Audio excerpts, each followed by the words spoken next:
right, Microsoft have said their piece. That's the first press conference of the week, done and dusted, and we got a bunch of video games to go through.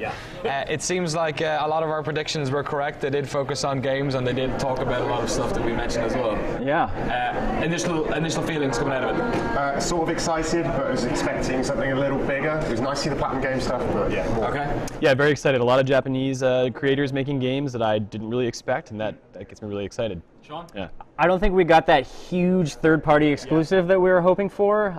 Platinum is obviously cool and everything, and I'm excited about it. But I mean, we didn't get anything like truly blockbuster. It wasn't like the Metal Gear Solid stuff last year. By a moment. All right, let's go through them one by one. First of all, Call of Duty Advanced Warfare, a kind of known quantity. We saw the start of that game. What are your initial feelings on that one, Shaun? It looks good. I mean, the tech in that game looks really neat. Like the heat-seeking grenade was probably my favorite bit of that game. It still had those Call of Duty moments where the guy had his arm trapped, and you're just forced to sit there and watch the story unfold, whether you like it or not. But there's some cool tech. I'm curious how much you can use that throughout the game. It looks pretty too, right? Yeah, it looked good. 60 frames a second. It looked really pretty. I mean, there's lots of depth of field stuff, and I was like, yeah, all right. There was the shield that dropped down. There was the sonic shotgun. There was the grenades, the homing grenades. Yeah, those were quite cool actually. I was like, yeah, all right. There was a radar grenade as well. Yeah. Looked quite, you could say it looked quite Titanfall-y. Yeah, I mean, at least in the sense that it was very sci-fi, very futuristic tech. And it did establish a trajectory during this press conference of severed limbs. Yes, exactly. We got some Quake 4 action. Yeah. Got some Quake 4 action going on there. Okay, let's keep on going. Forza Horizon 2, you're a big fan of the series, Shaun. Anything new you saw in there? It looks pretty. Looks good. Aside from that, weather effects look like they should be cool. A lot of the same cars that we've seen in Forza 5. The McLaren P1 was obviously a signature car.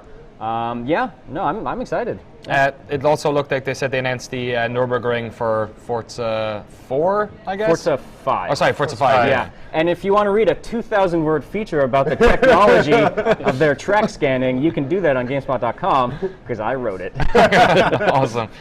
Moving right along, Evolve got a nice little bit of a trailer in there as well. Was that a Kraken? Yeah, I think so. Yes, man. Yeah.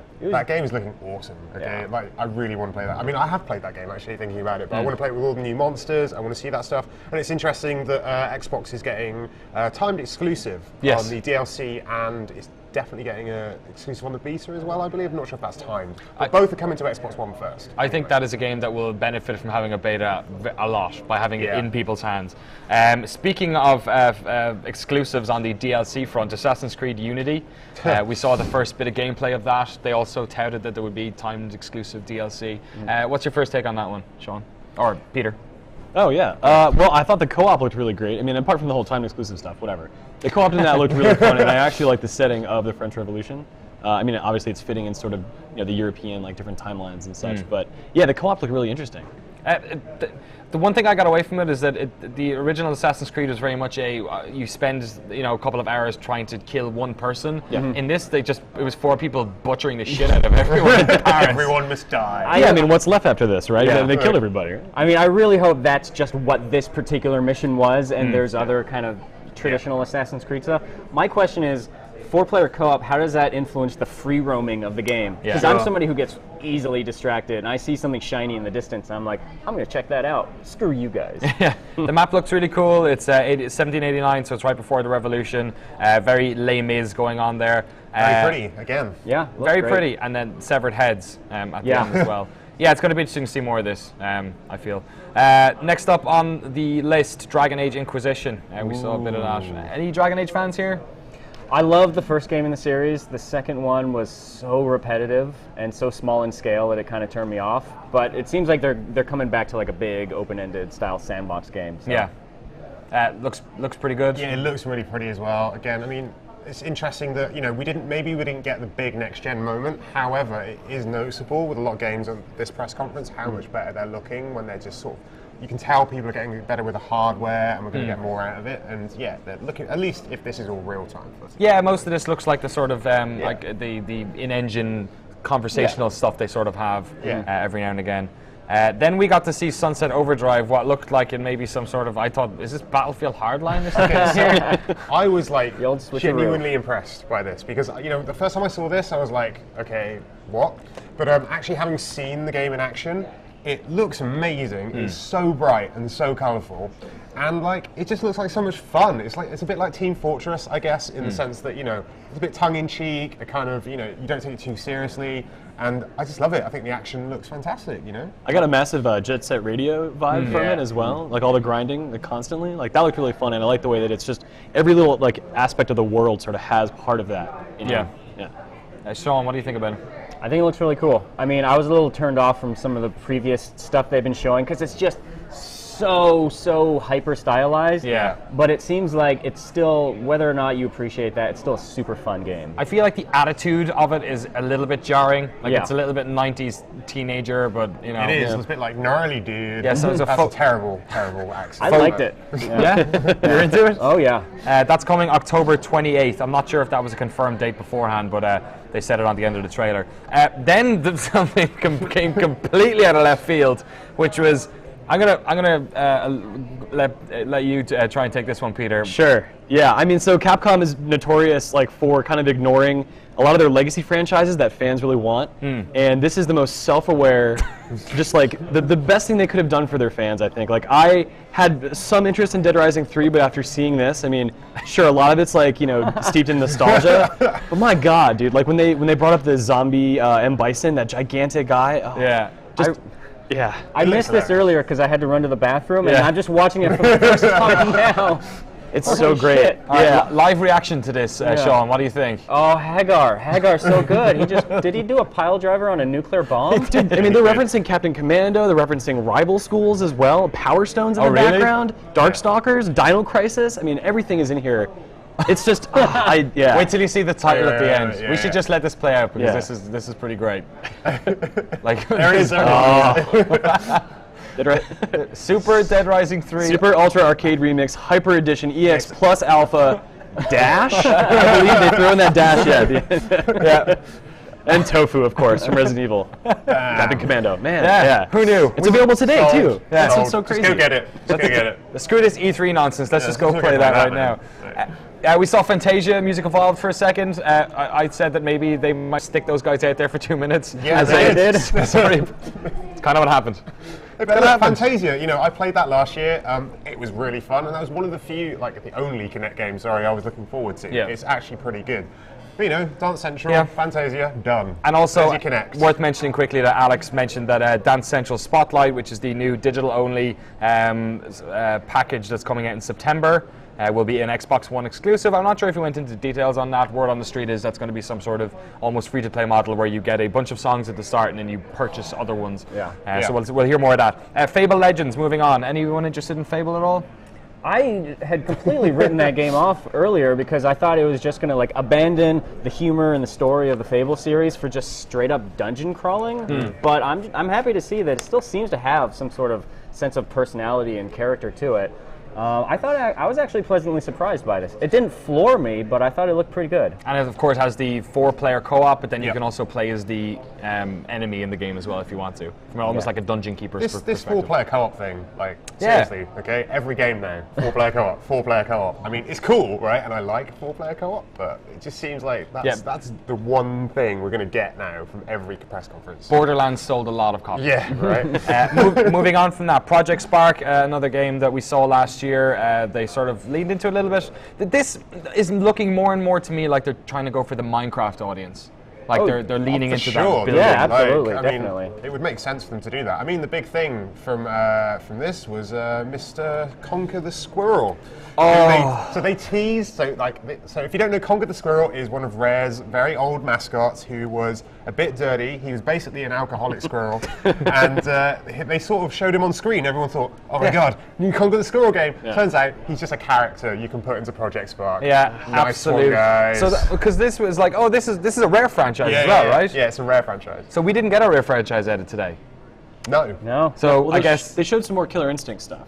which technically belongs to Rare It in the was past. Rare, but not anymore. Yeah, not so. Conquer the Squirrel yeah. was it. That's all you get. Okay. I think this was one of the few glaring missteps of the press conference Yes. where they just completely underestimated how people would react to that type of franchise. Yeah. There was a lusty booing from was the audience here. Straight up booed. Yeah. We're going to go to a break. We'll be back in just over 30 seconds with all of the new IP that they announced, including the new Tomb Raider Inside, along with the rest of the stuff that they talked about from the 2014 slate. So stay there. We'll be back in a minute. Welcome back to GameSpot's post-Microsoft E3 press conference impressions. Let's get straight back to the games. Ori and the Blind Forest. Peter, what do you think of this bad boy? I really like the tone that this game set in the beginning. You know, it had a bit of a, I want to say a Miyazaki feel to it. It kind of reminded myself and Shaun of Dust, the Elysian Trail. I'm a little bit worried that the gameplay won't necessarily be as interesting because what they showed seemed rather simple. Yeah. Right? And that's fine, but you know, at the end of the day, if this game is all looks and no substance, what are we left with? Yeah. A cartoon. So it'll be interesting to see if they lean too heavy on their graphics or not, or the style rather. Next one up, Shaun, I want to ask you about this one. Halo, the Master Chief Collection was finally confirmed. 100 maps, Halo 1 to 4, 1080, 60 frames per second. Arbiter's voice. What do you think about this bad boy? I had to. You asked me about this in the pre-show, and I had to kind of tiptoe around it because I actually saw a demo of the game like a month ago, and it was embargoed until they announced it. But it's essentially like listening to your favorite band's back catalog on shuffle, right? It's got all 4 games. You can create these playlists for like campaign missions and stuff. So you can do like all Warthog missions, or you can do you can do like multiplayer where you're choosing whether to play a Halo 2 game mode next or a Halo 3 game mode next, and it's all just up to the group. So it kind of like it takes all the games and just jumbles them together in a really interesting way. And I think that's kind of what I was teasing before the show, is that it's more than just Halo 2 Anniversary. It's all 4, and there's a lot of content there on one disc. This is a scene from Halo 2, I think, isn't it? So they redid all the cinematics for Halo 2. Wow. Yeah. So it's getting the full anniversary. Yeah, if you look at my story on the site, you'll see a super detailed view of Sergeant Johnson. And never has that stubble looked so good. Let me tell you. This is coming exclusively to Xbox One on November 11th. So yeah, do you think this is going to be something that would like sell units, Mark? You know what? The difficulty is I'm not the biggest Halo fan. However, I know how big that franchise is. It is huge, and I know people are going to want to go back and play those old games. So you know what? Yeah, I'm going to go out on a limb and say it will sell a few more consoles. And of course, it's got the Halo 5 Guardians beta bundled into that as well. That will sell plenty of copies on its own, right? And it's going to have access to the Ridley Scott Halo series, Halo Nightfall. Okay. Yeah. Right. So that you definitely get some content out of it. There's a bunch of packages there. Yeah. Awesome. Okay, so that was the point at which the conference, they decided to say we're done with what's coming out this year. It was all known quantities, really, as you'd expect, considering we're halfway through the year. And then they said on everything that's going to come out in 2015. The first one that came on was kind of showed the hand early with wearing this Limbo shirt. But it was a game called Inside, which is from the studio that made Limbo. Mark, what do you think of how that looked? It looked really cool, actually. I mean, look, Limbo was one of my favourite games on the Xbox 360, so you know I was really keen to see something more from those guys, and I'm glad they rolled that one out. What do you think of it, Peter? Playdead's new. It definitely reminded me of a game from the 16-bit era called Another World. Oh yeah, it's sort of similar flashback, but yeah, very similar in terms of the you know, like the atmosphere a little bit, and that for me is sort of like a really big incentive to want to play this. They see the perspective stuff seemed to be used a lot more in this, because obviously the thing about Limbo is that it is so 2D. Like it's 2D, but it's like incredibly 2D because of the monochromatic art style. Whereas in this, the way the camera is sort of moving around with it when they were like looking at that shadowy figure walking through the door, looked pretty cool. Obviously, this is 2015 as well, so who knows when about it'll be coming out, but yeah, it'll be cool. I think, as Shaun, you were alluding to earlier, the more indie games that Microsoft get on this machine, the better. Yeah, absolutely. And Limbo was a product of like 2009, back when there still were all those summer arcade games, and they still had a pretty good relationship with indies before everybody just jumped ship and went to Sony. So for them to debut the new Playdead game, the guys who made Limbo, I think it's a good step forward. This is a timed exclusive as well for the Xbox One, they said at the end. Okay, then we leaned into the ID at Xbox trailer, which had a hell of a bunch of video games in it. In fact, if we're playing it, we might as well just go through it right now, because I have all the games here. They showed off Aztec, a couple of ones we knew about, like Plague Inc., which is pretty big on iOS, Slash Dash Fru, But let's see if they show off a couple of more of these. Interesting to show that they're leaning pretty hard into getting indies on this bad boy. So here's the list of stuff. Aztez. Aztez. That's new to me. You guys? New to me as well. Yeah, they've been talking about it for a little while. Yeah, I've seen it at a couple PAXs. Plague Inc. was really big on iOS. We played a bunch of this at Gamescom last year. White That Knight. looks cool. I think I know that one as well. I think that's it was originally a Source Engine game. Earthlock, you guys know that one? This looks so rad. Very interested in Cuphead. Yes. I'm into that. Hyper Light Drifter, we played great. at PAX East, and it's fantastic. It's great. Yeah. Lifeless Planet, that's a new one to me as well. This looks really interesting as well, actually. Slash Dash. Nevernaut. A lot of new names. So Connect, right? Yeah. I saw a demo of this on PC that's available, so I'm not sure if it's the same developer or not, but that okay. is a thing that's been around. That's cool. Lovers in the Dean, yeah. Okay, Mighty Number It's 9. Keiji Inafune's game, the guy who made Mega Man. It's a new one to me as well. Grave, another first-person horror game. Yes. Hooray! Threes is coming to the Xbox One. Love it. I played this game at PAX East. It is basically like a new style Super Meat Boy game, like a tough as nails platformer. It looked really cool. Wolfe. Wulfe. Wulfe. Idarb. Hashtag Idarb. Hashtag Do it. Idarb. Let's get it trending. So this is Techland. These guys made the Dead Island games. Yes. And they're making Dying Light. So it's interesting to see them in an indie games compilation. I know, as you know, was not a fan. You were not. I was not a fan. Below, of course, from Cappy, who've already had a bit of relationship with them with ID at Xbox. Sweet. Okay.